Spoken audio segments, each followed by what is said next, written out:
invest in people in the long term, there has to be a mutual understanding. Hustle hard. Closed mouths don't get fed. Thinking strategically, but acting like a gorilla is the kind of marketing that's small. The planet innovates very little, is highly risk averse, and indicates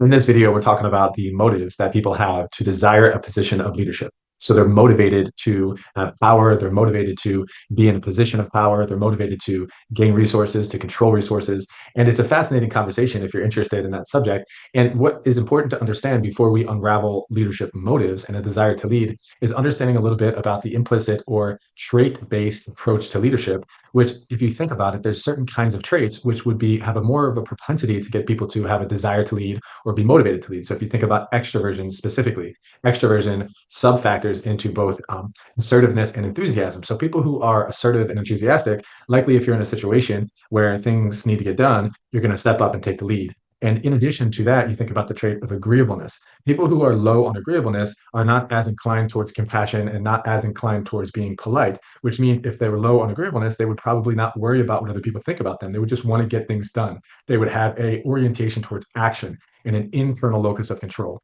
So some of those things are important to take into consideration before we move into the conversation about motives. Why is it important that we understand it? Because number one, we don't want to use power for bad. Number two, we want to know when other people are using power for bad and kind of discern, hey, that's what that is. And then also we acknowledge that we can use it for good, and we want to know how to harness it to use it for good.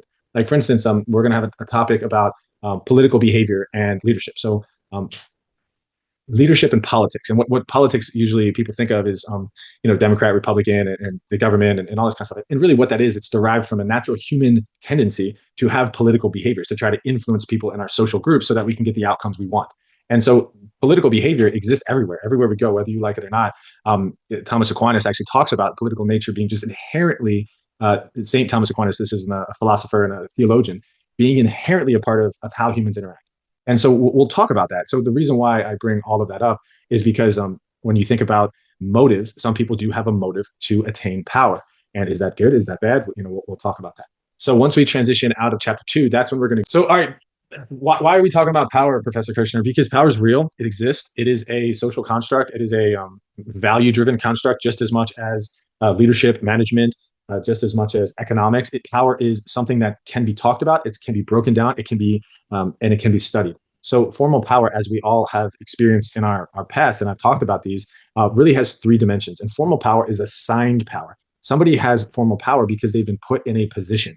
And so I'll actually start with legitimate power. Number 3 means that if you have a managerial position where you supervise people on a team and your title is manager, then you have legitimate power just simply baked into the title. So you have the authority to manage because of the legitimate power of your title.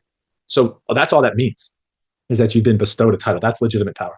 And then we'll work our way up. Reward power means that you have the ability to pay somebody for work well done, or you have the ability to affirm somebody with a positive performance review. You have the ability to give somebody a promotion. You have the ability to recommend somebody from a high place. You can recommend somebody that they go to a job or they go to a new career. So that's what reward power is. It's the power to reward people, and usually that reward comes from both intrinsic but mostly extrinsic variables: a promotion, 401k, additional health benefits, a bonus, this kind of stuff. So the supposition and being a coercive person means that I have something that you want and I have the ability to take it away from you. And so I can tell you a coercive power means you can demote somebody, you could punish them, you could not hire them, you could not give them the bonus. You could punish them. So just look at coercion, and having coercive power means the ability to punish somebody in some kind of way. And you use threats into a coaching conversation and you say, hey, listen, these are some things I've noticed, what's going on with that? You really listen, ask more questions. What do you think you could change that? How can I help you change that? All this kind of stuff. And if it still doesn't change, so you've mentioned it, you've called it out, you kind of looked at the boundary and said, hey, this isn't working. Can you please stop doing that? And then they didn't stop doing it. So now you have a coaching conversation where you take a different tactic and you ask questions, see if you can get to the root cause, and it still didn't work. The third time you can say, okay, we'll have another conversation. If this behavior continues, then I'm going to have to write you up. So and this is why it's important to understand with leadership that these powers need to be used, because certain times you can't just befriend somebody and be a transformational charismatic leader and just try to motivate them through your beauty and your intellect, because sometimes people just aren't going to do it. And sometimes you got to step in and use coercive power to threaten them, because what's more important? The goal of the team, the goal of the organization. And they need to stop whatever behavior they're doing that is counterproductive to that goal. And so therefore we use coercive power to get them to stop. Using coercive power right from the start, probably not a good idea. Overusing coercive power, probably not a good idea. So it has to be tactical in the process. But yes, that's formal power. And so congratulations to the people that have this assigned role of leader. You have that power. Now let's go to this thing called personal power. This particular chart only has 2 dimensions, but there's actually 3 dimensions of personal power, and I'll talk about that in a bit. But expert power means when my father-in-law comes to my house and when my electricity is out, he worked for Florida Power and Light for 30 years. I don't know how to fix my connection from the outside. I forget my box. It's my reader system, whatever this thing is called. And let's just say it's broken. And FPL says, I'll be there in 12 hours. And I say, father-in-law, come over, my meter. And so he comes over and I don't have, first of all, I'm the leader of the household. This is my home. This is my territory. So my father-in-law, as much as I love him, doesn't have authority within my home, respect and honor, but this is my home. So in a sense, I ask him to come over and he has complete personal power, expert power. I don't know what I'm doing. I've never messed with a meter before. He knows what he's doing. So he has the power in that situation. That's personal power. And that's expert power and personal power. A little story there. So you can grow your expert power. You can study and read. You can go to school. You can become an expert. You can practice your skills. A part of this class is doing that. And you could grow your expert power. Referent power is your relational power. We have somebody in our office at Reef Tropical, and this is a story from like 10 years ago. Her name was Lisa. And she always had people coming to her and sharing personal information and telling stories. And there was always somebody in her office. And she was a project manager. And so I was curious, like, how are you getting your work done? Because it seems like everybody's just talking to you about their personal life. And so I shifted her from the project manager position to a human resource position because I could tell that everybody felt comfortable coming to her. So she had referent power. And if this is very important, I think referent power is one of the most powerful ones, because if you have a strong social network built on trust and authenticity with people in the office, with a friend group, if somebody was to come and say, damage you, call it whatever you want to call it, threaten you, coerce you, somebody within an organization or some kind of social structure, your relationships, your referent power is going to inflame the people around you. They're going to want to come to your rescue. They have your back. They want to help you.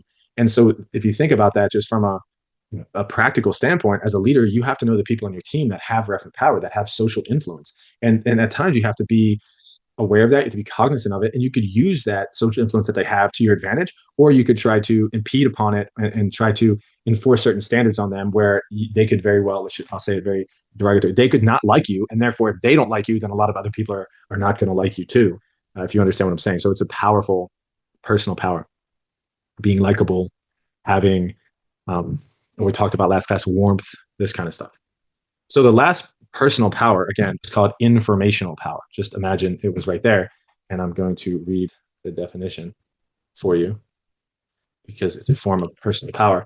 And it is access to valuable knowledge useful for persuasion and influence. So if you have what you all have access to, tremendous amounts of knowledge now with the internet and AI, and you know how to use it, think about it this way. So you are the customer service representative for a company, and you have knowledge about the customer's personal home. And let's say you're in property management, and you not only one customer's home, but 100 customers' homes. Why? Because you've talked to them so many times, and maybe you've gone out to visit their house and taken a look at the way their house is laid out. And this stuff isn't written down. You don't have pictures. It's not documented. And you've worked in this organization for 5 years. So now you have a sort of a relationship with the customer. Again, we'll go to personal power.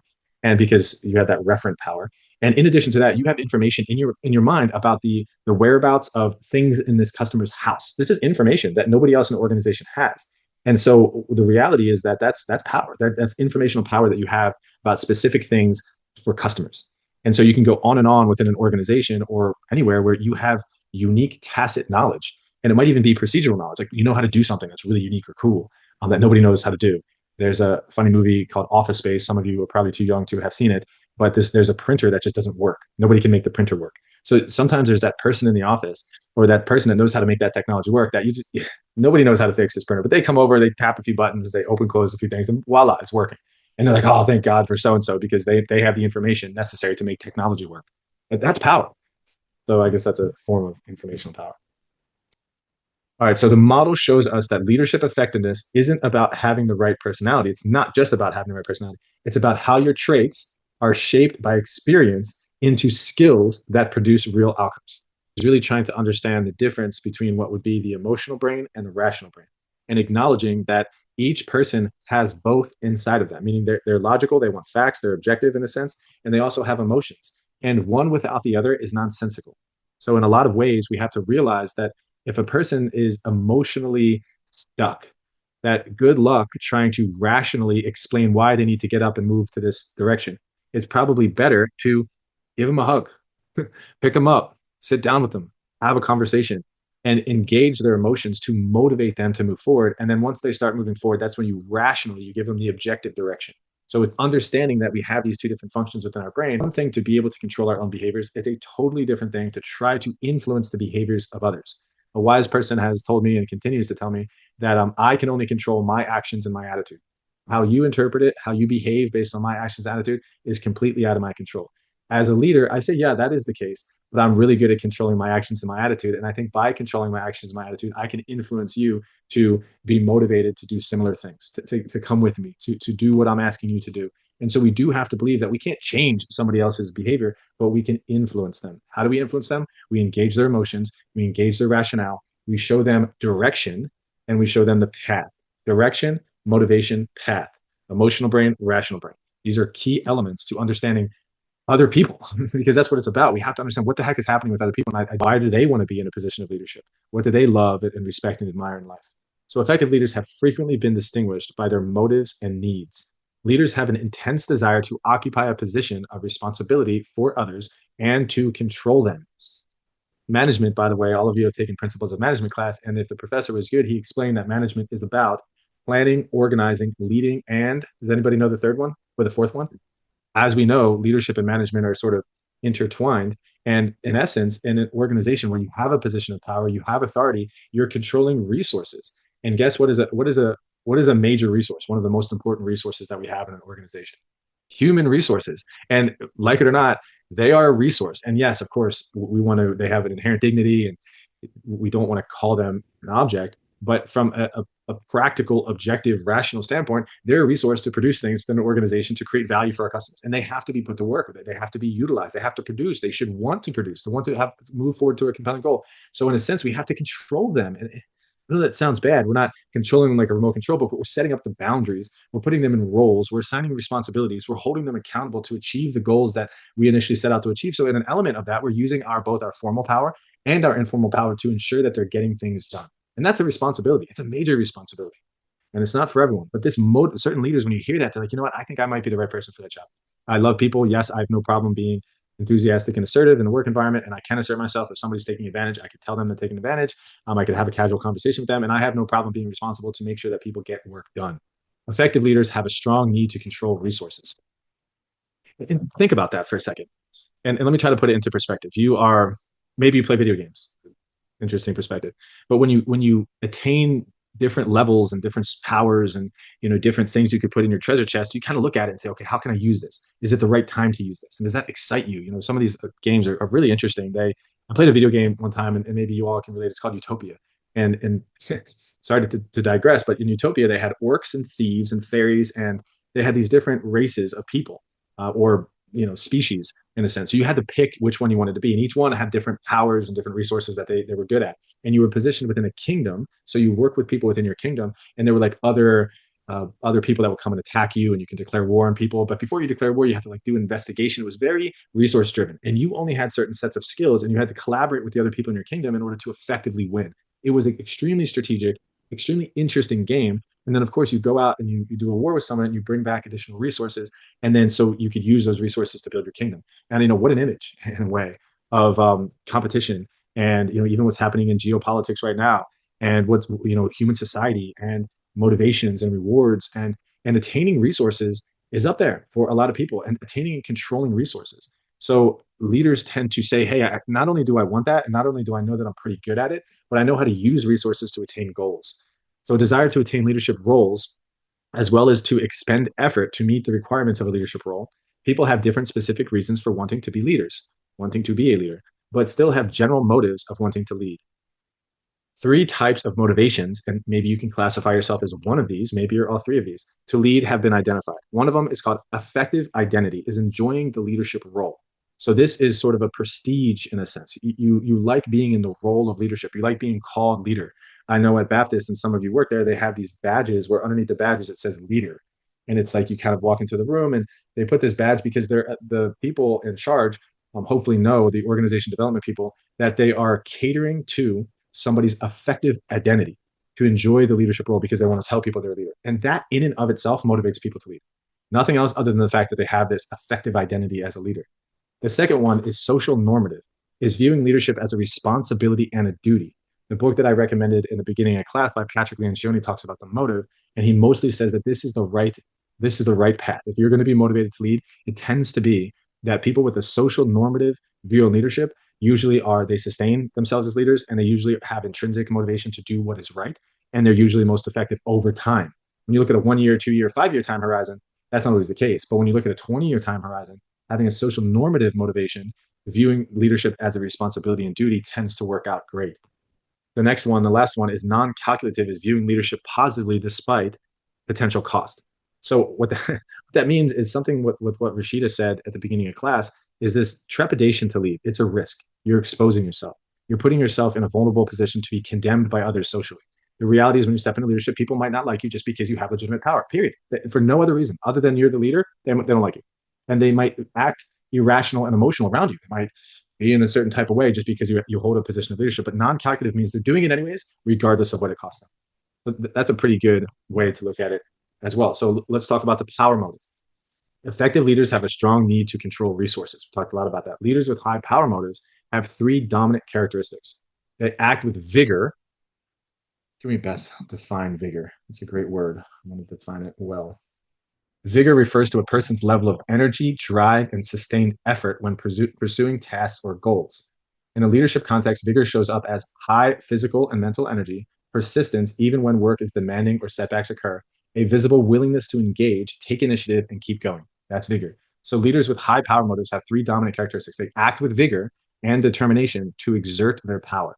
And remember, when we talk about power, we have both formal and informal power. Number two, for the people that have this strong power motive, they invest much time in thinking about ways to alter the behaviors and thinking of others. Fascinating. So pause for a second. When you think throughout your day, are you thinking mostly about yourself and your problems and what's happening with you and what's going on inside your own head and how you're going to self-sustain, or are you more others focused? Are you thinking about, ways to give love and joy and light and hope to other people? That could be the positive side. Or possibly are you thinking about how to convince your neighbor to mow their lawn this weekend because the yard is looking pretty bad? And you're thinking about, how do I craft this text message correctly to motivate my neighbor to clean the lawn? Or are you thinking about convincing your significant other that you would like to go to a certain restaurant tonight? And so the majority of people with a power motive tend to be thinking about, how do I motivate others? How do I alter the behavior and thinking of others? And don't look at that as a bad thing. You're influencing the thoughts of others by using certain tactics. They care about their personal standing with those around them. So again, I'm going to read these. They act with vigor and determination. They invest much of their time thinking about the ways to alter the behavior of others, and they care about their personal standing with those around them. So I moved into a neighborhood, and the neighborhood is a nice neighborhood in the Redlands. And this is a new social environment for me, and I'm not really used to. Let me just tell this quick story, Elizabeth, and then I'll get to your question. I'm not really used to engaging with these people, and it's I'm 41, and there's people that are older than me that live in my neighborhood, and I could clearly tell that there's certain people in the neighborhood that are, they're nice and friendly, but they're also holding themselves in a certain kind of way. And I believe they purposefully don't say hello to me just to exert some kind of level of, you better know who I am, and you better know I've been here for a while, and don't you and your family come running around here and tearing things up, because we're gonna tell you. And again, I'm reading into it a bit much, but I could tell that they care about their personal standing, and they're sort of trying to they're trying to dominate me in some kind of way and put me in my place. And obviously, just by being a somewhat extroverted guy, and I can kind of break through that a little bit. But it's pretty clear that certain people do really care about their personal standing with those around them, and that it's important. And one of the best ways to get around that is to ingratiate them, to compliment them. Hey, how you doing? You looking strong these days on your walks. I just want to let you know your house is looking beautiful, or I love this neighborhood. I'm so grateful that you all have welcomed me here. And then immediately they're like, oh wow, okay, he's nice, and he acknowledges my standing and who I am. He knows my name. That's a big one. And then they'll sort of let their guard down a little bit because they have a power motive.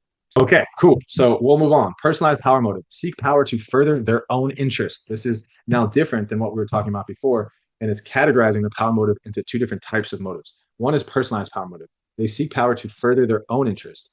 Don't worry about everybody liking them. Recognize that as you acquire power, you also acquire enemies. So this is a personalized power motive.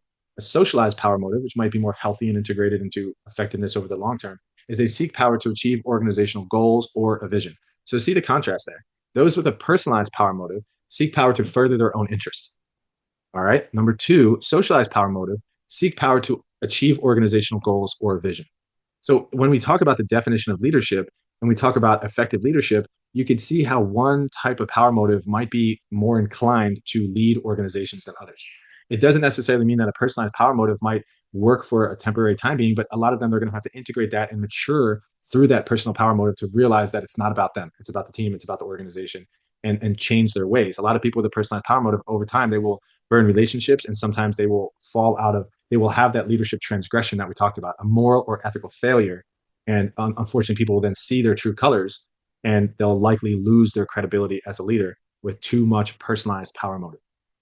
I experienced a lot of this in my career in the construction industry, landscape industry, and pool industry. I had a gentleman come in and work for us for a time being, and fortunately, unfortunately, he was a nice gentleman, and he was very experienced, and but he was clearly out to make money. We worked within a fairly wealthy community down in the Keys, and he saw the wealthy community and the access to these members within this wealthy community through the vessel of our organization as an opportunity for him to get rich. And so his stripes eventually were shown, the tiger's stripes will show, and we had to fire him because he was becoming too greedy. His comments and the way in which he was influencing people on the team was not in the right direction. It was not trying to achieve organizational goals. It was trying to achieve his personal goals. Next bullet point for socialized power motive. The term socialized means that the leader uses power primarily to help others. So I pause on that because I feel like that's a key slide there. Which one would you want in your leader? Question one. I'll kind of pause there. It's a rhetorical question, so I'm sure I'll know what the answer is. So which one would you want in the leader? You want to know what's my leader out for, personalized power motive or socialized power motive, and then which one are you trying to move towards? You might have, like I talked about last class, some of that Saul in you, that mad king, and you have the authority and you're going to use it to attain some of your personal interests. But then, of course, you have David, who is the more humble, mature leader over time, and eventually builds followers through trust and through caring about the organization goals and a vision of the future. And then, obviously, hopefully the story there where David kind of overthrows Saul. So this is another example of that. Leaders are known for working hard to achieve their goals. Leaders are known working hard to achieve their goals. Drive, a propensity to put forth high energy towards achieving goals and to be persistent in applying that energy. We're talking about traits, talking about characteristics. We're talking about motives. If you're a leader, you should have a motive to not only use your power socialized and to apply that power to achieve organizational goals and attain a vision. But in addition to that, there has to be a level of drive behind it, some oomph, some chutzpah. Let's go. A propensity to put forth high energy towards achieving goals and to be persistent in applying that energy usually requires significant physical energy and fitness. Achievement motivation, finding joy and accomplishment for its own sake. Entrepreneurs and high-level corporate managers usually have strong achievement motivation. Such people take responsibility for success or failure. This is called an internal locus of control. Understanding that there are things versus an external locus of control. A person with an internal locus of control says, I can effectuate change. With some effort, with some hard work, and with some drive, I can make things happen. I have an internal locus of control versus an external locus of control that says, well, I'm actually a product of my environment and I'm a victim of my circumstance. So other people and other things and other situations actually will dictate whether or not I win or lose. And so again, both of those are relevant, but it tends to be people with high levels of drive have an internal locus of control. I can effectuate change. Leaders are tenacious and resilient. Tenacity multiplies and important for organizational leaders. Grit is synonymous with tenacity. There's a lady named Angela Duckworth, and she wrote a book called Grit. And it was an interesting book. So I want to preface this with some social psychologists believe that grit isn't a construct. It isn't a thing. Because in personality psychology, grit would be conscientiousness, orderliness, and industriousness. Conscientiousness mixed with a little bit of extroversion, because extroversion is enthusiasm and assertiveness. So you have enthusiasm, assertiveness, and you have industriousness. Well, that's grit. I'm enthusiastic and energetic about doing things, and I'm going to get it done because I'm industrious and orderly. But of course, grit kind of came onto the scene, and Angela Duckworth wrote the book, which is amazing. And I love this interview with Will Smith, where anytime I think of the word grit, I associate it with that interview. Knowledge of the business of group task. Cognitive or analytical intelligence. Intellectual ability is closely related to having knowledge of the business or key task the group is performing. So if you have been working for an organization for a long time, your knowledge isn't just about your ability to perform your task. It's how the organization works. It's the dynamics of the team. It's some stuff that you can't necessarily, like I've talked about before, you can't write it down. This is information. And the information about how Joe is pretty good at writing emails and how Jill is pretty good at making speeches. And if you really need to get that coffee right in the coffee machine, you got to make sure you go across the street and pick up this kind of coffee. And so it's just these things you pick up over time of just understanding your environment, understanding the people, and how to get things done. If you work in a big company, you come in a company, again, doesn't matter how smart you are, you sort of have to learn how things work around here. And how things work around here means there's certain people that are going to be gatekeepers for certain information and certain tasks. And when you learn that, you're learning about the business or group task. That's gaining analytical and cognitive intelligence about your leadership role. An effective leader has to be technically competent in some discipline, particularly when leading a group of specialists. So I'll put that into regular terms. You are a HVAC technician, heating, ventilation, air conditioning. So you're installing air conditioning systems, and you have the compressor and you have the AC thing outside, and you have to know how to pipe them and all this kind of stuff. You have to know ventilation and getting to attics. And so let's just say that you are now leading a team of HVAC technicians. They've been doing it for a really long time. They do commercial projects, residential projects. They're so good at changing out these HVAC systems, diagnosing them. And you've only been doing it for about 2 years. And so really, you're not technically competent enough in that discipline to get the group of specialists that you're now leading to respect you enough, in a sense. So there's a level of acknowledging, like, hey, they might know more than me. And there's a level of possibly applying yourself to learn what they're doing, learn how they're doing it, maybe get a little bit better at it yourself so that you can gain that technical knowledge to then be able to lead it. What I said there is not always the case. So you can certainly lead a team at an executive level with very little technical skill. But when you're a supervisor, which is a lower level leader of a team, like a specific team of technicians, those technicians, they're going to roll their eyes at you, and you're going to tell them what to do. And they're like, he has no idea that we have to stop at Home Depot and pick up, $3,000 worth of parts because we don't have them in the truck. He thinks we're just going to be able to go straight to the job with what we have. This guy's an idiot. And they're just going to be like, this guy or gal. So I'll read that again. An effective leader has to be technically competent in some discipline, something, particularly when leading a group of specialists. Knowledge of the business is an attribute of executive leadership. This is called conceptual thinking. It's called systems thinking. And so if I gave you a picture of a light bulb, a wire, and a battery, for the people that are, let's say, conceptual thinkers, they understand how the light bulb, the cord, and the battery work together to provide electricity. They understand the goals of all of these individual parts to create a common whole. So just like the light bulb, the wire, and the battery, in an organization, we don't just need to know what the marketing department does. And then we just don't need to know what the sales department does. And we just don't need to know what the operations are. We need to understand how they all work together and have interdependencies amongst one another to effectuate value to achieve a goal. And I know there's a lot there, but high-level leaders, cognitive, analytical intelligence leaders know that they need to know that, and they study those things. One of the things I encourage people all the time, and sometimes I feel like maybe my words are not being understood. I feel like I'm too passionate. When I lead the internship class, a lot of people in the internship class, they see this is a senior level class that all of you will have to take when you graduate. There's 144 hours worth of time that needs to be spent in their internship. And so they look at this 144 hours as completing a task for an assignment to graduate. And yeah, of course, it's something that you need to do, and you need to get some kind of, let's say, special project, or you need to work on a different team or under a different supervisor, or you need to get an internship, or you need to get a job that is going to allow you to accomplish this 144 hours. But how I try to frame it, a lot of them, they work within a company already. They already have a full-time job. So they're like, okay, well, what do I do? And I said, well, we'll go work for another department. And they're like, well, why would I do that? I'm like, and then I have to explain, like, well, working for the other department or another department could very well help you understand the system of the organization. And understanding that system is going to put you in a better position to be promoted, because when you understand how the entire organization works, you're going to be in a better position to make decisions. You're going to be in a better position to gain knowledge. You're going to be in a better position to get promoted, all this kind of stuff. I'll give you one more example. Maybe some of your organizations do it, because I think this slide is a good one. I traveled to, it's a place called, it's actually an odd name. It's called Hooker, Oklahoma. It's in the panhandle of Oklahoma. And so it's like right above Texas in that little jutting thing. It's in the middle of nowhere. And so when I go there, I go to this electric cooperative, which is huge. They handle a bunch of areas around here, and they provide electricity. They have linemen and electric distributors, a ton of equipment, and they have a team of probably about 250 people in the building. And so I do something called, it's like a junior level leadership, like a rising leaders talk.